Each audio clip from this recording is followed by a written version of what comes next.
नमस्कार दोस्तों, कैसे हैं आप लोग। उम्मीद करते हैं सब जहाँ भी होंगे स्वस्थ और सही होंगे।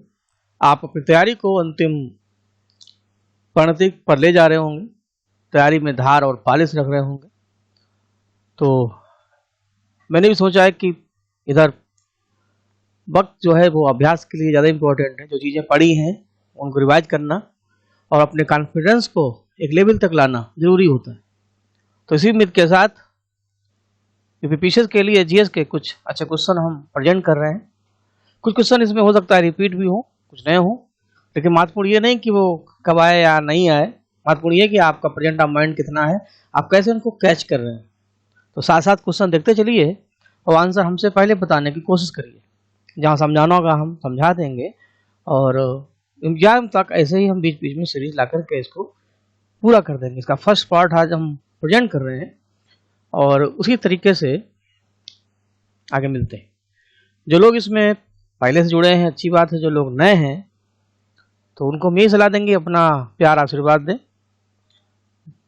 जो लाइक शेयर और सब्सक्राइब के रूप में हो सकता है। आप जुड़ेंगे तो आपके बहाने बाकी लोग भी जुड़ेंगे और हमारे लिए भी एक मोटिवेशन का ही काम करेगा।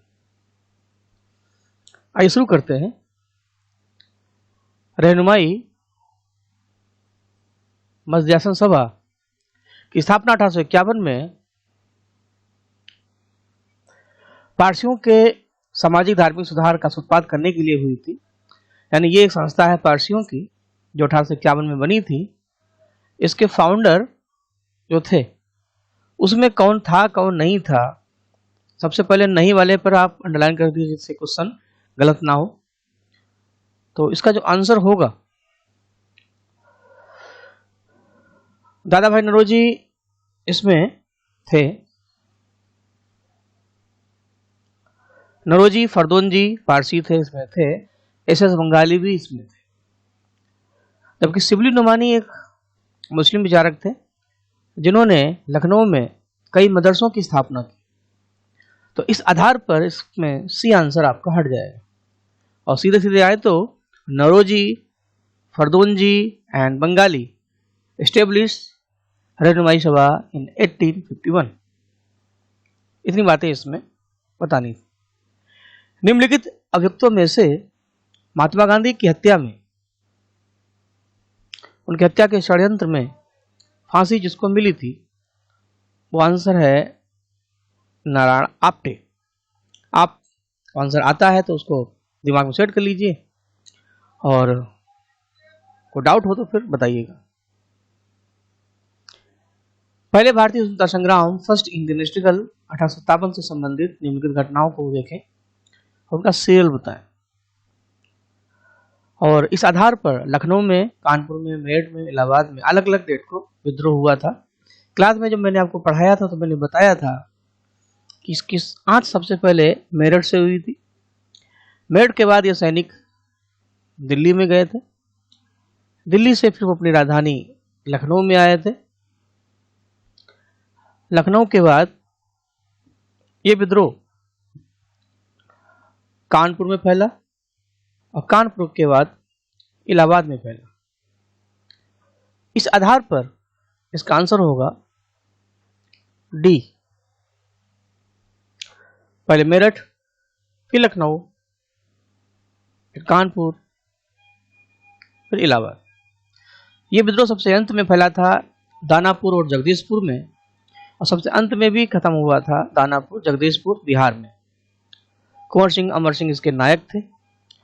और इस विद्रोह की अगर क्लोजिंग की बात करें, खत्म कैसे हुआ, तो ये विद्रोह सबसे पहले दिल्ली, फिर दिल्ली से लगा हुआ था कानपुर और उसी क्रम में जाएंगे तो झांसी, इलाहाबाद और अंत में फिर जगदीशपुर। तो ऐसे क्वेश्चन एग्जाम में आ जाते हैं। इसमें जरूरी नहीं कि आपको उनकी डेट ही पता हो, आती है तो अच्छी बात, लेकिन फिर भी कोशिश करिए कि ऐसे क्वेश्चन आए तो हम गलत ना करें। अब इस क्वेश्चन को हमारे 1857 का जो आपका डिटेल है पूरा वो रिपीट हो जाएगा। तो अभी भी जहां जहां गुंजाइश है वो सेक्शन देखते चलें। आगे अब हैं बुक्स और उनके राइटर, लेखक। ऐसे दो चार क्वेश्चन आते रहते हैं। एस बनर्जी, दादा भाई नौरोजी, बाल गंगाधर तिलक, बंकिम चंद्र चटर्जी। और इसमें जो आंसर होना चाहिए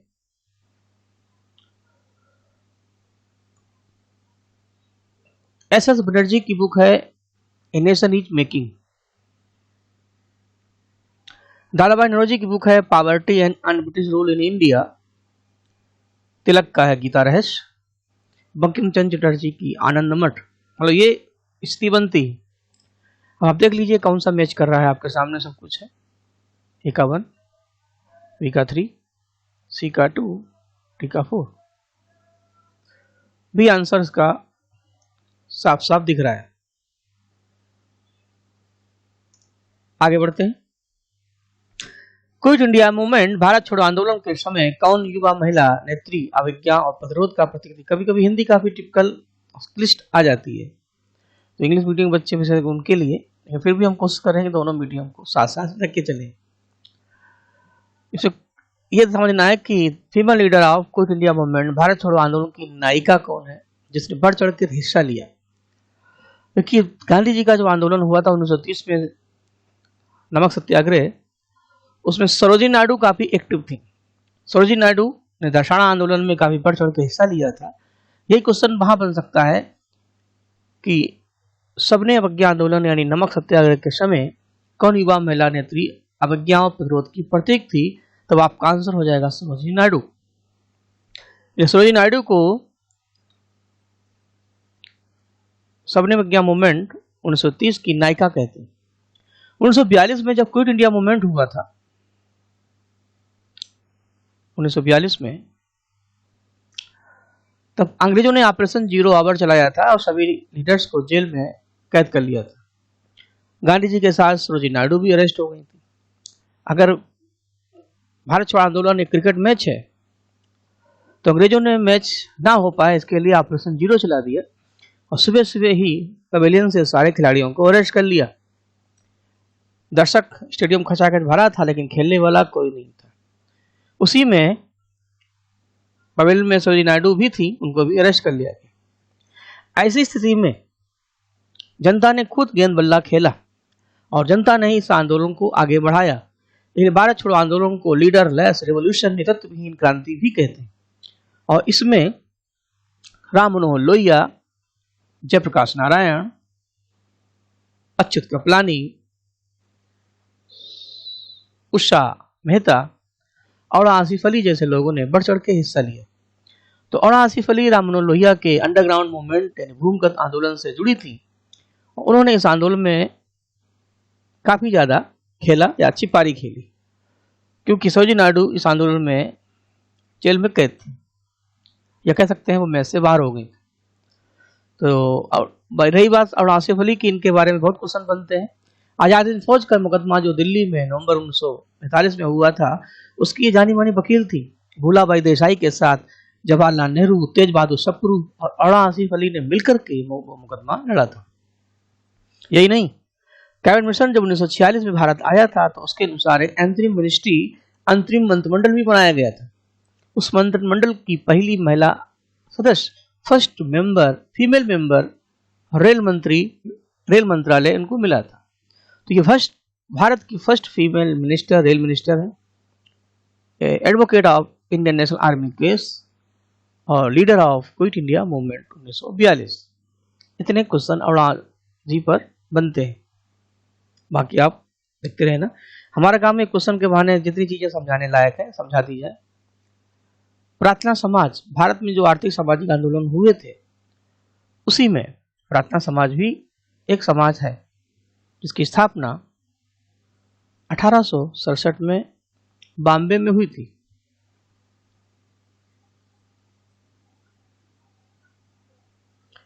और इसके जो फाउंडर मेंबर इसमें नहीं थे प्रार्थना समाज में, वो थे देवेंद्रनाथ टैगोर। ये समाज आत्माराम पांडुरंग, आर.जी. भंडारकर और एम.जी. महादेव गोविंद रानाडे ने मिलकर शुरू किया था, जिसका मेन काम था स्त्री शिक्षा, विधवा व्यवस्था को, विधवा की स्थिति को सुधारना, विधवाओं की शिक्षा की व्यवस्था करना, सामाजिक स्तर बेहतर करना जितने भी सामाजिक आंदोलन होते हैं उनका लगभग यही मोटो रहता है। तो देवेंद्रनाथ टैगोर का संबंध ब्रह्म समाज से था और इसीलिए इसमें वो नहीं आएंगे। आगे 1857 के विद्रोह के दौरान अंग्रेजों के विरुद्ध जिहाद का प्रचार किसने किया? इसका आंसर होगा मौलवी अहमदुल्ला, जो फैजाबाद के थे।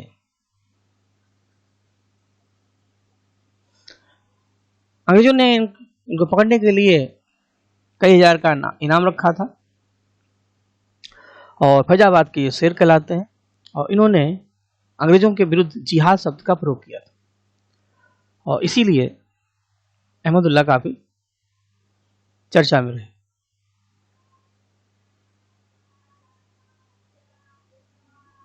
आगे विजयनगर के निम्नलिखित राजाओं में से किसे यवनराज स्थापनाचार्य के नाम से जाना जाता है? तो विजयनगर साम्राज्य के सबसे प्रतापी राजा थे कृष्णदेव राय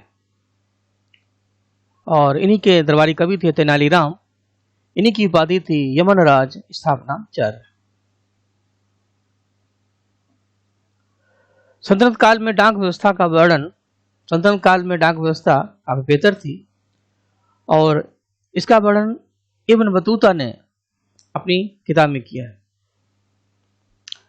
इब्न बतूता जो मरकज भारत आया था और इसने बताया कि डाक व्यवस्था बेहतर थी और पूरे दिल्ली सल्तनत में गियासुद्दीन तुगलक के काल में डाक व्यवस्था सबसे बेहतर थी। फिर मोहम्मद बिन तुगलक ने उसी को आगे निभाया। इब्न बतूता की जो रेहला बुक है उसमें इस बात का काफी डिटेल किया गया है। इस दो क्वेश्चन बनेंगे कि डाक व्यवस्था की सबसे बेहतर प्रणाली किस सुल्तान के समय है, तो आपका आंसर होना चाहिए गियासुद्दीन तुगलक। सल्तनत कालीन बुक्स और उनके राइटर, आइए मिलाइए। अमीर खुसरो की खजाइन उल फतूह, फतुहात फिरोज शाही, फिरोज शाह तुगलक,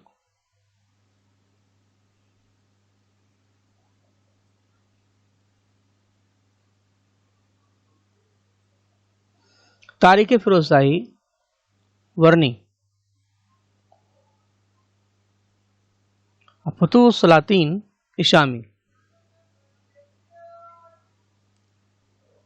फिरोज शाह तुगलक ने अपनी आत्मकथा लिखी थी फतुहात के ही नाम से। तो यहां पर ध्यान रखना कि F for Firoz, F for Fatuhat, तो इससे बी का बन हो जाएगा।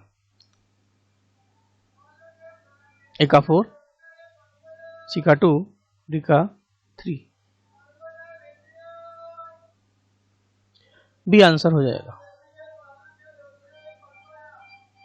ठीक है, तो जो मेन बुक्स है उनको आप देखते रहिएगा, इनको रटने की जरूरत नहीं, बार बार इनको नजर डालने की जरूरत है। बनारस और इलाहाबाद में तीर्थ कर की समाप्ति हेतु याचना करने के लिए मुगल बादशाह के पास आने वाले बनारस के पंडितों के शिष्ट दल का जो नेता कौन थे? तीर्थ यात्रा की समाप्ति के लिए इलाहाबाद में जो ग्रुप आया था, दल, उसका लीडर माने जाते हैं कविंद्राचार्य।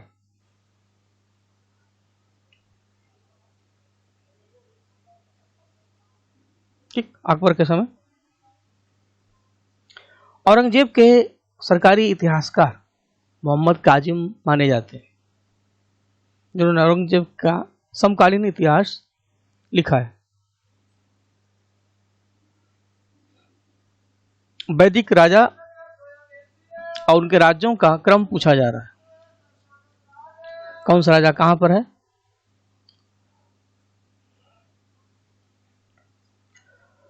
इसमें कौन सा सम्मिलित नहीं है? कैके अश्वपति सही है, काशी के अजातशत्रु थे, ठीक है, जनक विदेही के थे और जनमेजय मद्र, ये गलत है आपका सी, ये मैच नहीं कर रहा है। जनमेजय का जो क्षेत्र माना जाता है वो जनमेजय का संबंध रहा है जो आपके महाभारत में अर्जुन थे, अर्जुन के बेटे का नाम था अभिमन्यु, उन्हीं के परिवार के थे राजा परीक्षित और जन्मेजय। और हस्तिनापुर जो कुरुक्षेत्र था, वहाँ का जो क्षेत्र है वो उसमें आता है। तो जन्मेजय को हम या तो यहाँ कुरुक्षेत्र लगा सकते हैं या हस्तिनापुर लगा सकते हैं। तो मद्र इसमें मैच नहीं करता।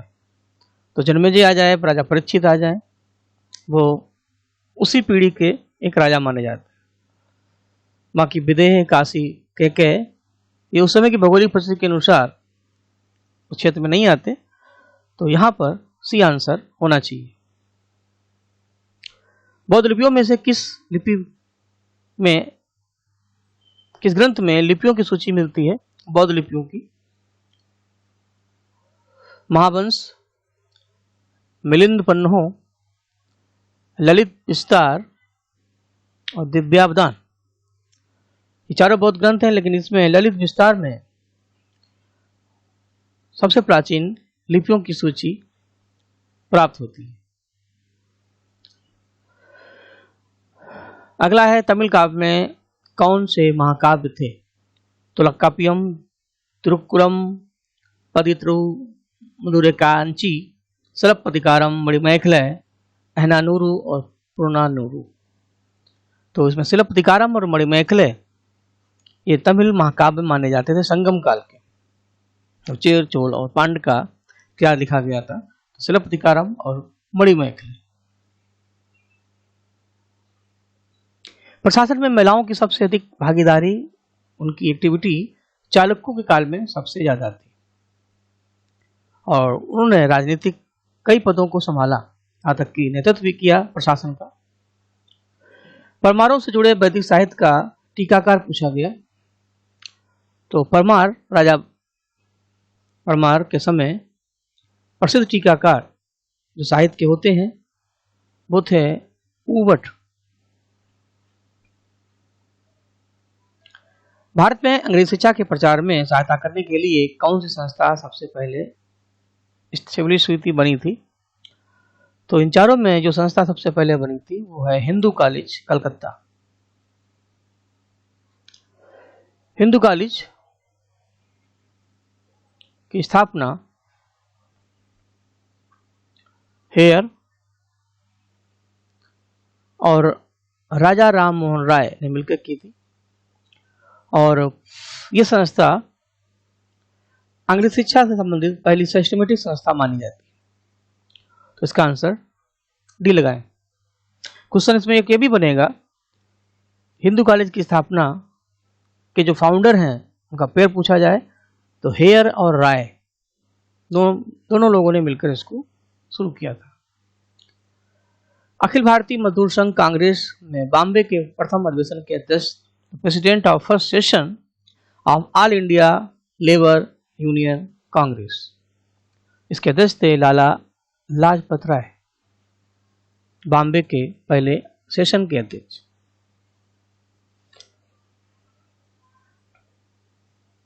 नमक सत्याग्रह, इस समय गांधी जी को अरेस्ट किया गया था और यह आंदोलन गांधी जी ने शुरू किया था 12 मार्च 1930 से और 6 अप्रैल को उसको क्लोज किया था।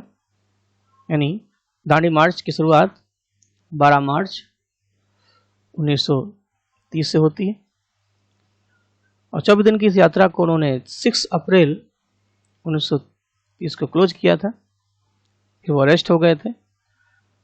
तो आंदोलन में उनका स्थान जिन्होंने लिया था उसमें आज़ाद नहीं थे, पटेल नहीं थे, नेहरू जी नहीं थे, अब्बास तैयब जी गांधी जी के राइट हैंड थे। उन्होंने गांधी जी के साथ मिलकर ये आंदोलन संभाला था। तो इस आधार पर इसका आंसर सी होगा। 1906 में गठित डिप्रेस्ड क्लास मिशन सोसाइटी के पहले अध्यक्ष कौन थे? 1906 में गठित डिप्रेस्ड क्लास मिशन सोसाइटी के पहले अध्यक्ष चंद्रावरकर जी थे।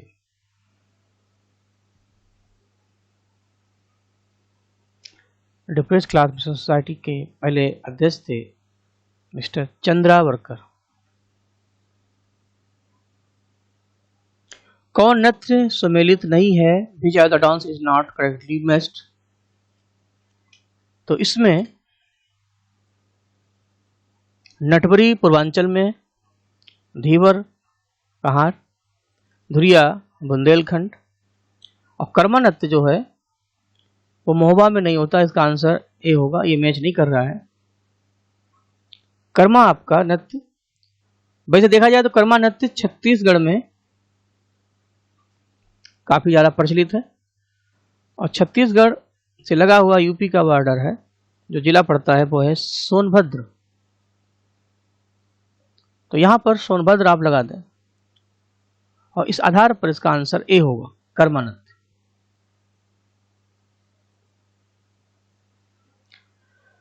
यूपी के नगरों का क्रम भौगोलिक क्षेत्रफल की दृष्टि से घटता क्रम पूछा गया, यानी ज्यादा से कम की ओर।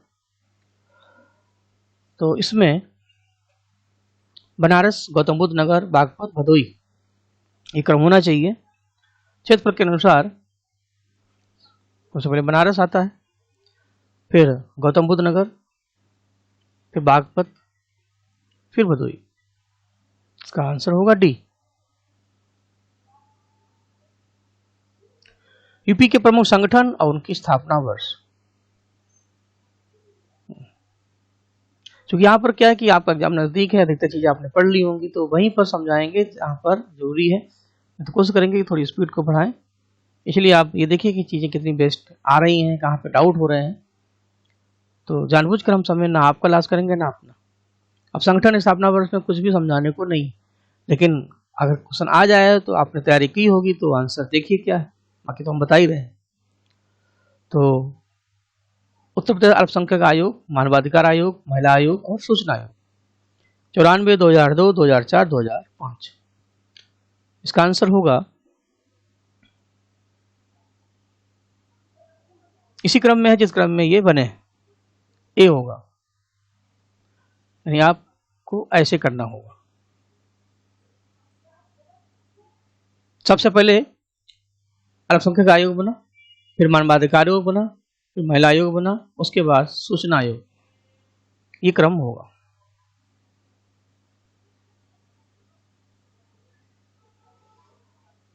कौन सा पेयर सुमेलित नहीं है? जिले और उनके मुख्यालय। कौशाम्बी का मंजनपुर है, बिल्कुल सही। कुशीनगर का पटौना है, सही है। अमेठी का गौरीगंज भी सही है, लेकिन सिद्धार्थ नगर का उरई नहीं सही है, ये गलत है। ये आंसर होगा, उरई गलत है। इसके स्थान पर नौगढ़ आता है।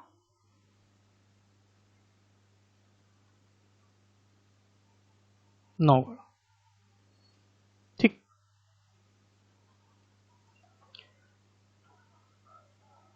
नवसृजित जिले यानी न्यू फॉर्मेट डिस्ट्रिक्ट कह सकते हैं, रियोनाइज डिस्ट्रिक्ट कह सकते हैं, और जो बेसिक डिस्ट्रिक्ट है जहां से वो जिला बनाया गया। तो किस जिले से कौन सा जिला अलग हुआ, तो देखिए, सोचिए क्या हो सकता है। फिलहाल आंसर इसका अब हम बताते हैं, ए। इतना टाइम आपको हम दे रहे हैं कि आप बैठे बैठे इसको देखें, मैचिंग करिए।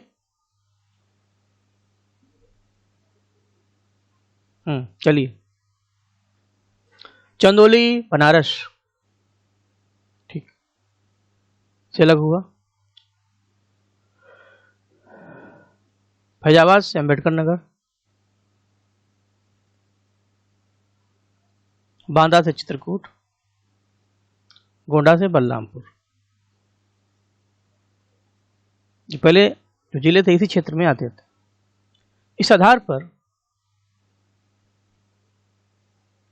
मेले और उनका आयोजन स्थल सुमेलित नहीं है। आगरा में बटेश्वर मेला,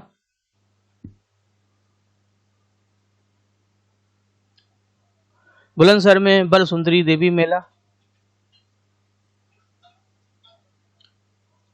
फरुखाबाद में होता है श्रावणी मेला, और अंबेडकर नगर में फागुनी मेला। बस यह थोड़ा गड़बड़ है, फाल्गुनी मेला वैसे देखा जाए तो गोंडा जिले में मनाया जाता है खाटू श्याम के उपलक्ष्य में। तो इस आधार पर इसमें सही ऑप्शन होगा गोंडा। सिक्किम से गुजरने वाला अक्षांश अधोलिखित में से किस एक से होकर गुजरता है?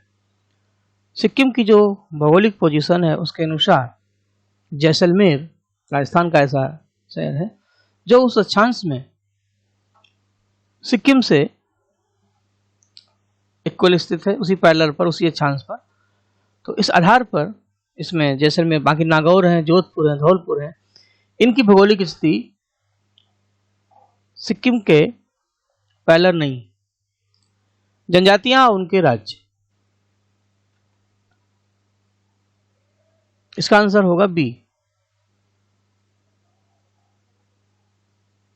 बी के अनुसार देखें तो हमार जनजाति असम में है, सॉरी मिजोरम में है। निशी जनजाति असम में है। कोन्याक नागालैंड में।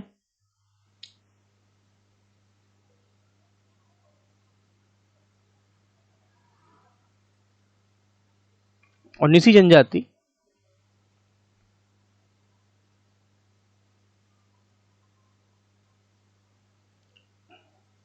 गलत हो गया भाई, इका 3 है। तो हमार मिजोरम में ठीक, बीकापुर तो दिमाशा असम में है ठीक, सीकाटू कोन्याक नागालैंड में है ठीक है, और टीका फर्स्ट निसी जनजाति आपकी अरुणाचल प्रदेश में जाएगी। हालांकि आंसर ये है, आप अपने अकॉर्डिंग इसको देख लीजिएगा, क्योंकि ऐसे सेक्शन में आप कितना भी रटें, कितना भी समझें, जब क्वेश्चन आता है तो दिमाग काम नहीं करता। बाद में इसी टाइप का क्वेश्चन अगर आ जाए तो हम इतना जरूर पता चल जाए कि हमार असम में, दिमाशा, निशी, कोन्याक ये जनजातियां किन किन राज्यों में पाई जाती हैं। किन राज्यों में हुंगल हिरन अपने प्राकृतिक आवास में पाए जाते हैं? तो इसमें हिमाचल प्रदेश में और जम्मू कश्मीर में, ये 2 राज्य ऐसे हैं हिमालय के जिनके लेटीट्यूड और ऊंचाई के आधार पर हुंगल हिरन यहाँ पर अपने प्राकृतिक आवास में, यानी उनके लिए जो नेचुरल कंडीशन है वो इन 2 राज्यों में सबसे सटीक है। राष्ट्रीय नदी संरक्षण निदेशालय किस सेंट्रल मिनिस्ट्री, केंद्रीय मंत्रालय के अधीन कार्य करता है? तो ये होगा पर्यावरण एवं वन मंत्रालय, एनवायरमेंट एंड फॉरेस्ट मिनिस्ट्री के अंडर में है राष्ट्रीय नदी संरक्षण निदेशालय। प्रायद्वीपीय भारत की निम्नलिखित 3 नदियों का उद्गम क्षेत्र अमरकंटक क्षेत्र से है। तो 3 नदियां अमरकंटक क्षेत्र से निकलती हैं, स्थान उनका अलग अलग है, लेकिन उनका आंसर जो होगा वो होगा सोन, महानदी और नर्मदा। अमरकंटक क्षेत्र जो कि मध्य प्रदेश में पड़ता है, चलिए इसको तो हम बता ही दे देंगे जल्दी में। ये आपका प्रायद्वीपीय भारत अगर है तो अमरकंटक क्षेत्र ये रहा। इसी अमरकंटक क्षेत्र से नॉर्थ साइड से सोन नदी निकलती है,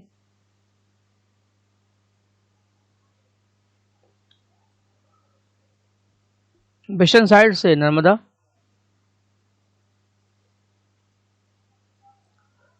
और साउथ वेस्ट से, साउथ ईस्ट से सॉरी, महानदी।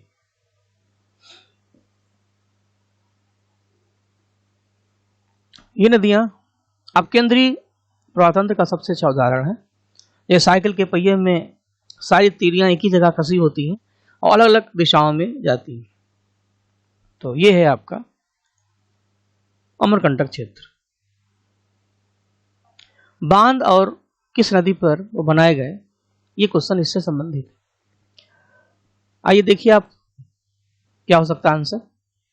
लखवार, इदुक्की, श्रीशैलम, पोंग।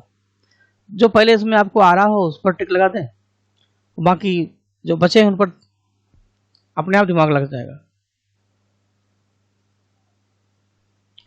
आंसर इसका सी होगा। और इसके अनुसार लखवार बांध यमुना नदी पर, इदुक्की केरल की पेरियार नदी पर, श्रीशैलम कृष्णा नदी पर, और पोंग बचता है वो ब्यास नदी पर हो जाएगा। ठीक। वेली घाटियां और किस राज्य में स्थित है, इनसे क्वेश्चन पूछा गया। इसको देख लीजिए, मरखा, जुकू, सांगला, यूथांग। मेरे अनुसार इसका आंसर डी होगा।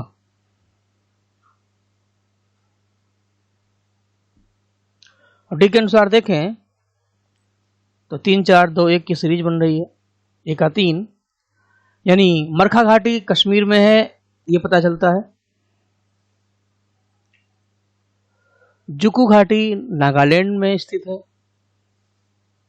सांगला घाटी हिमाचल प्रदेश में है। यूथांग सिक्किम में। तो इनके राज्य कौन से हैं ये जान जाइए और इस तरीके से क्वेश्चन आए। कौन भारत में प्राकृतिक रूप से नहीं पाया जाता, तो इसका आंसर होगा कोआला। कोआला जो भालू है उसकी प्राकृतिक दशाएं भारत में नहीं पाई जाती। ये भालू जनरली आपका ऑस्ट्रेलिया क्षेत्र में अधिक मिलता है, वहाँ की जो क्लाइमेट है। लेकिन भारत में गोल्डन लंगूर मिलता है, लाल सिर वाला गिद्ध मिलता है, उड़न गिलहरी मिलती है।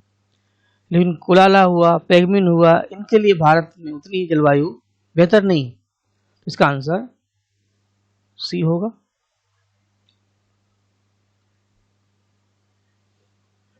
राज्य और उनके टाइगर रिजर्व, अचानक मार, अमराबाद, कमलांग और सतकोशिया। देखिए आप तब तक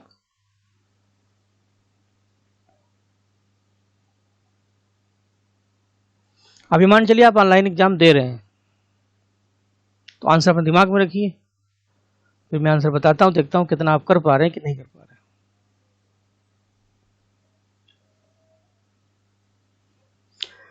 चलिए आपका समय खत्म हो गया, हमारा शुरू हो गया। इसका आंसर होगा बी। तेलंगाना का है अमराबाद, उड़ीसा का है सतकोशिया, छत्तीसगढ़ का अचानक मार, अरुणाचल प्रदेश का कमलांग। इंडस्ट्री और उनके औद्योगिक केंद्र, pearl fishing, automobiles, ship making, पोत निर्माण और इंजीनियरिंग का सामान कहाँ कहाँ मिलता है, कहाँ कहाँ बनता है। इसका आंसर होगा ए। और इसके अनुसार pearl fishing Tuticorin Tamil Nadu, automobile Pune Maharashtra, पोत मारमागोवा इन गोवा, इंजीनियरिंग का सामान पिंजौर पंजाब।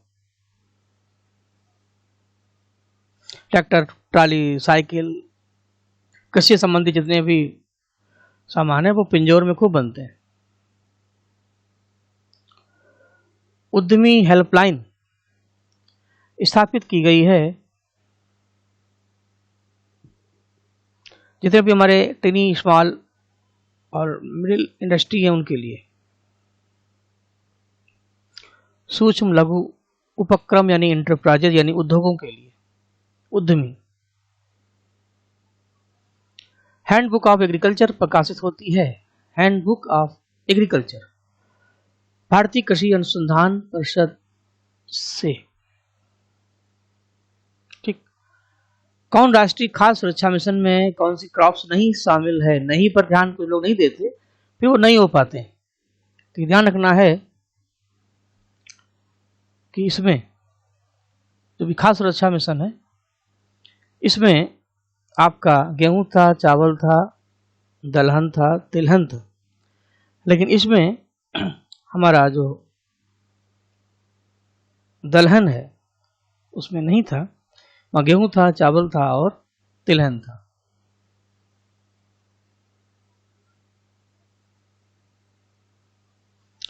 भारत में मुद्रा संबंधी नोटों की जो निर्गमन प्रणाली है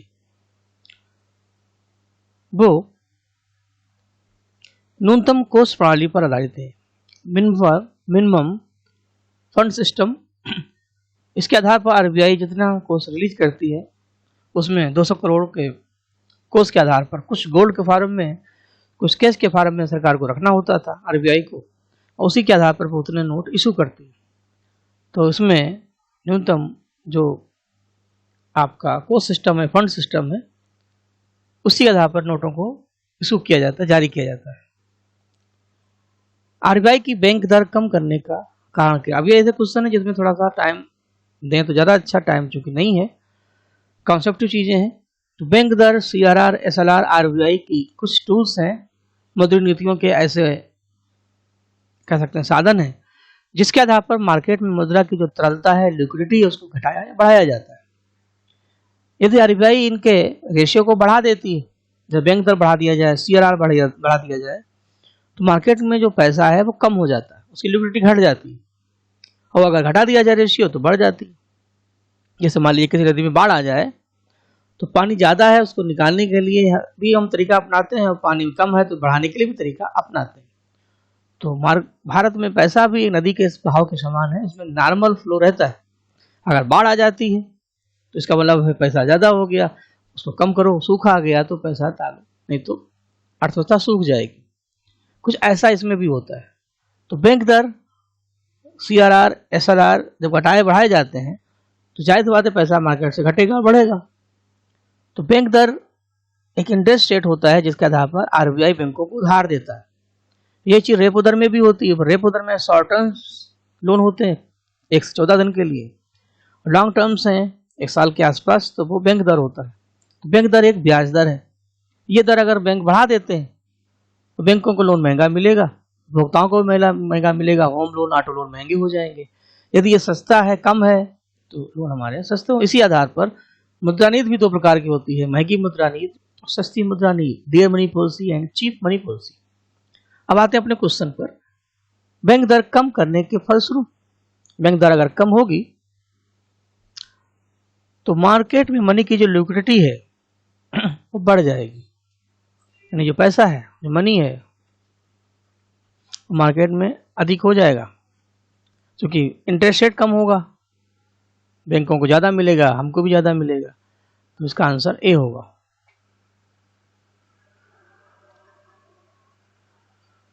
राष्ट्रीय आय का आकलन किया जाता है सीएसओ, सेंट्रल स्टैटिस्टिकल ऑर्गेनाइजेशन, केंद्रीय सांख्यिकी संगठन के द्वारा। जनरल क्वेश्चन है। मौद्रिक और साख नीति, अभी मैंने बताया था आरबीआई की जो मॉनेटरी पॉलिसी है, एमपी मॉनेटरी पॉलिसी, कौन सा इसका इंस्ट्रूमेंट्स नहीं है? इसके जो इंस्ट्रूमेंट्स हैं उसमें रेपो दर, reverse repo, CRR, SLR, open market operations, इतने। तो नगद आरक्षण अनुपात सीआरआर यह है, सांविधिक तरलता अनुपात एसएलआर यह है, रेपो दर भी है, और पब्लिक ऋण नहीं है। इसका ए आंसर होगा। मणिपुरी नृत्य के किस रास में गोपियां कृष्ण के साथ होली खेलने की योजना बनाती हैं कि कृष्ण उनकी उपेक्षा करते हैं? इसका आंसर होगा ए, बसंत रास।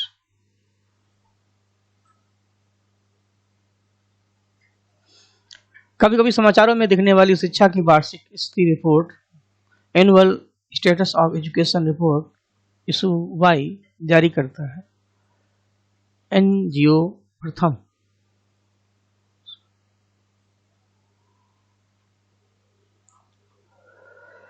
NGO first.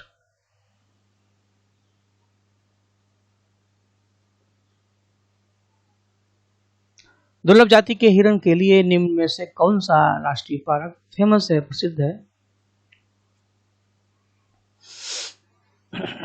केवल लामजाओ मणिपुर का।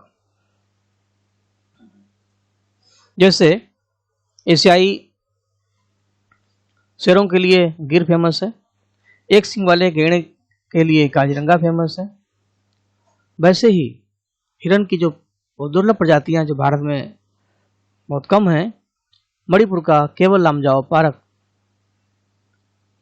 इसमें आता है। किस गर्म जलधारा को जापान की काली धारा भी कहते हैं? इसका आंसर होगा क्यूरोशियो। जापान की धारा एक गर्म जलधारा है और इसी को हम क्यूरोशियो धारा कहते हैं। प्रशांत महासागर में ये धारा जब चलती है, बहुत ज़्यादा तो नहीं, लेकिन ये आपका अगर पैसिफिक ओशन है, ये 0 डिग्री है और जापान हमारा यहाँ पर है, तो इक्वेटर के साथ जब विंड चलती हैं तो गर्म पानी को यहाँ से फेल के नियम के अनुसार ये क्लॉकवाइज मुड़ जाएंगे, यही गर्म पानी यहाँ से उठता है, तो इसको बोलते हैं क्यूरोशियो की धारा। अब आगे चल कर के ये धारा आगे बढ़ती है और यहीं से फिर ये क्लॉकवाइज मूवमेंट्स करती है और ये चीज़ साउथ में भी होती है। तो जापान की इस धारा को वार्म करंट बोलते हैं, क्यूरोशियो। जो पानी इक्वेटर से पोल की ओर जा रहा है वो गर्म होता है। तो कई ऐसी धाराएं हैं जिनके अलग अलग नाम हैं, उसी में एक ये भी है। संविधान का पहला संशोधन जो 1951 में हुआ था वो संबंधित है। पहला संशोधन, हमारे संविधान में टोटल 8 अनुसूचियां थी, 4 अनुसूचियां बाद में ऐड की गई। तो 9वीं अनुसूची का जो मेन विषय है वो था भूमि सुधार या कृषि सुधार। पंचायती राज व्यवस्था को मेंटेन करने के लिए, जमींदारी व्यवस्था को हटाने के लिए, खेतों की जोत को बढ़ाने के लिए, चकबंदी व्यवस्था को मेंटेन करने के लिए सब किया गया था। कृषि संबंधी जितने भी सुधार थे, तो इसमें होगा कृषि व भूमि संबंधी जो रिफॉर्म्स है वो जोड़े गए थे पहले संशोधन में, और इसका संबंध होगा 9वीं अनुसूची से। ये भी कह सकते हैं 9वीं अनुसूची को पहले संशोधन में जोड़ा गया और इसका विषय है कृषि और भूमि सुधार। युद्ध की स्थिति के प्रारंभ या समाप्त होने के बारे में नोटिफिकेशन सूचना देने का उत्तरदायित्व किसका है? कोई युद्ध शुरू होता है या कोई युद्ध खत्म होता है तो इसकी रिस्पॉन्सिबिलिटी है हमारे फॉरेन मिनिस्ट्री यानी विदेश मंत्रालय की। संविधान के किस बात में उच्चतम न्यायालय ने व्यवस्था दी कि संवैधानिक संशोधन भी संविधान के अनुच्छेद 13 के अधीन विधि है और जिसे मूल अधिकारों से असंगत होने पर शून्य किया जा सकता है। तो इस आधार पर गोलकनाथ बात, जो पंजाब बनाम गोलकनाथ के बीच जो सर्वोच्च न्यायालय ने अपना जजमेंट दिया था, गोलकनाथ बनाम पंजाब स्टेट,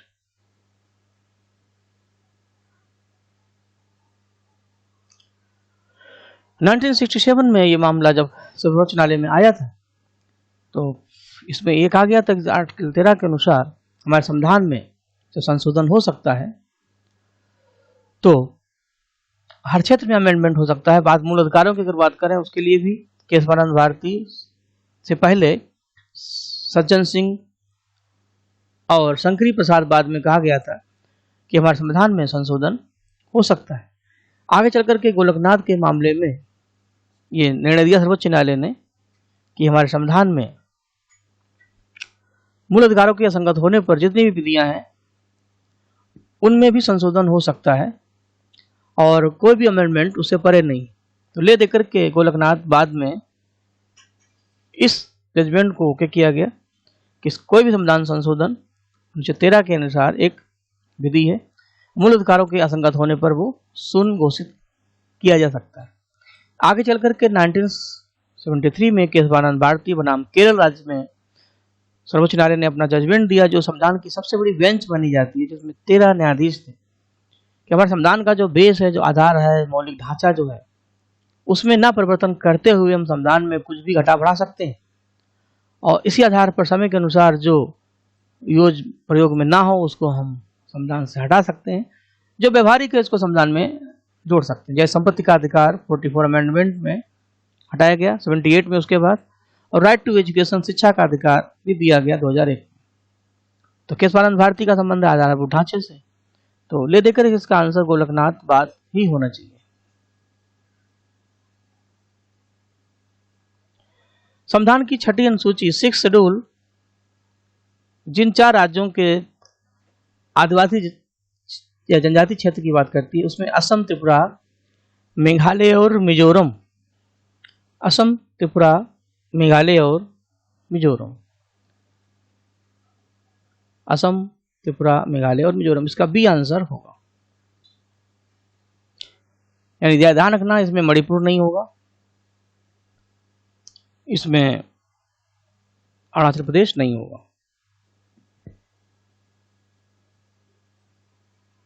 कौन सा भारत संविधान का बुनियादी ढांचा नहीं है? संविधान का बुनियादी ढांचा का मतलब है संविधान का जो बेस है, जो आधार है। संविधान एक बिल्डिंग है, उसके कई खंभे हैं। तो हमारे संविधान में पंथ निरपेक्षता है, जो संविधान का आधार है। हमारी प्रस्तावना में यह हमारा उद्देश्य है। संसदीय व्यवस्था है, उसी के आधार पर भारत में संसद अपना काम करती है। कानून बनाना देश के लिए, उसी के आधार पर लोकतंत्र में चुनाव होते हैं। गणतंत्रीय सरकार है। गणतंत्री सरकार का मतलब है भारत में जो राष्ट्रपति है वो जनता के द्वारा निर्वाचित होता है, इलेक्टेड होता है, और रिपब्लिकन सिस्टम भारत में है। तो ये संविधान के आधारभूत ढांचे हैं। विधि का शासन आधारभूत ढांचे में तो नहीं आता, लेकिन संविधान में ये कोशिश की गई है कि equality before law and law, system of law, विधि की व्यवस्था हो, और संसद की कोशिश हो, हमारी सरकार की कोशिश हो कि व्यवस्था बनाने में वो प्रयास करे। तो इसमें ए आंसर थोड़ा ज्यादा सटीक लग रहा है। मूल कर्तव्य कौन से नहीं है, कौन सा नहीं है? तो सार्वजनिक संपत्ति की रक्षा करना हर नागरिक का मूल कर्तव्य है। नैतिकता के सिद्धांतों का पालन करना मूल कर्तव्य नहीं है। हमारी सांस्कृतिक धरोहर जो है, विरासत है, उसकी रक्षा रखना, आदर रखना हर नागरिक का मूल कर्तव्य है। और देश की एकता, संप्रभुता, अखंडता बनाए रखना हर नागरिक का कर्तव्य है। तो नैतिकता मूल कर्तव्य नहीं, लेकिन हर व्यक्ति को ये पता है कि उसके मोरल ऑर्डर क्या है, उसे क्या करना चाहिए और क्या नहीं करना चाहिए। राज्यसभा पहल कर सकती है। राज्यसभा के जो अपने अधिकार है उसमें एक है अखिल भारतीय सेवाएं, अनुच्छेद 315 के अनुसार यदि इन सेवाओं के गठन की बात आती है तो राज्यसभा सबसे पहले उसको पास करे, फिर लोकसभा पास करे, तब राष्ट्रपति इसको ओके करेगा। तो राज्यसभा का इसमें विशेषाधिकार है। ऐसे ही 249 के अनुसार जो हमारे राष्ट्रीय विषय हैं उनके लिए भी राज्यसभा आगे आती है। राज्यों के निम्नलिखित युग्मों में से कौन सा युग्म राज्यसभा में समान प्रतिनिधि निर्वाचन करता है? तो इसमें अगर हम देखें तो राजस्थान में 10 राज्यसभा के मेंबर हैं, गुजरात में 11 हैं, अगला स्टेट कर्नाटक है, कर्नाटक में 12 है, और उड़ीसा में 10 हैं। तो देखिए 10-10 किस्में राजस्थान में और उड़ीसा में। राजस्थान और उड़ीसा कहाँ गया? ये सी आंसर आपका हो जाएगा। और इसी उम्मीद के साथ मेरा समय समाप्त हुआ, और बाकी के जो क्वेश्चन हैं वो हम अगली सीरीज में आपसे मिलेंगे, और इसी आधार पर अपनी प्रैक्टिस को बनाए रखें। करंट